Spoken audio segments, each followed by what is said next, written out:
orang yang dimana terdapat Bisa, Armin Anwar, Nurul Nafisa, Andriadi, Ariadina, Hikmat.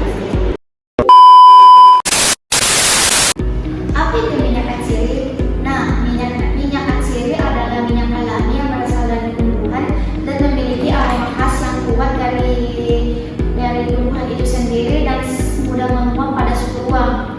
Minyak ini disebut juga sebagai minyak essential oil karena mengandung esensial atau aroma utama dari tanaman tersebut. Tanaman melati adalah tanaman berbunga harum dari genus Jasminum yang memiliki nilai budaya, ekonomi, dan industri yang tinggi, terutama sebagai bahan pembuatan minyak atsiri. Salah satu spesies melati yang paling terkenal adalah Jasminum samba, Jasminum grandiflora. Di Indonesia, melati putih atau Jasminum samba dikenal sebagai puspa bangsa. Kalimat minyak dan jenis samba senyawa utama yang ditemukan antara lain dinamo, benzodiazepin, bidang, benzil, alkohol. Senyawa-senyawa inilah yang membuat aroma melati manis, lemah, hangat, dan sedikit ekstrak. Adapun dua metode ekstraksi yaitu ekstraksi larut dan fresh. Ekstraksi pelarut adalah minyak siri dari bunga melati, terutama dari Jasminum samba dan Jasminum daun.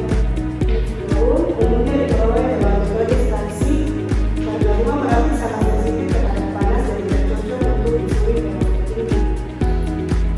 Kedua metode adalah cara tradisional untuk mengambil aroma bunga yang sangat lembut dan sensitif terhadap panas, seperti melati dan jasmin, samba dan jasmin. Metode ini banyak digunakan sebelum teknologi modern berkembang, terutama di Prancis. Contohnya adalah metode ekstraksi menggunakan lemak dingin untuk menyerap aroma bunga secara perlahan tanpa pemanasan karena tidak menggunakan panas aroma yang dihasilkan saat terlalu dingin. Baik, pada proses pembuatan terdapat perbedaan bunga yang dimana dipetik saat dini hari pada pukul 4 hingga jam 8 dan dipilih bunga yang baru tepat harus segera diproses agar aroma hilang dan tidak boleh terpapar sinar matahari. Dilanjutkan dengan ekstraksi dengan pelarut atau solvent extraction, di mana bunga dimasukkan ke dalam tangki ekstraksi ditambahkan pelarut organik atau misalnya heksana dan pelarut-pelarutkan senyawa aromatik dari bunga hasil tahap. Dari bunga hasil tahap ini disebut jasmine concentrate atau berupa pasta padat yang mengandung minyak aromatik atau lilin bunga. Dan dilanjutkan dengan penguapan dan pembesaran pelarut, di mana campuran dipanaskan dengan suhu terkontrol, pelarut diuapkan dan dipisahkan.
aspartat, dan jasminum grandiflorowum. Minyak ini dengan memiliki aroma manis, hangat, dan floral yang khas sehingga banyak digunakan dalam industri parfum, aromaterapi, serta produk perawatan kulit. Secara umum, minyak aksir jasmin memiliki berbagai manfaat, antara lain membantu relaksasi, mengurangi stres dan kecemasan, meningkatkan suasana hati, serta berpotensi sebagai afrodisiak alami. Dalam bidang kosmetik,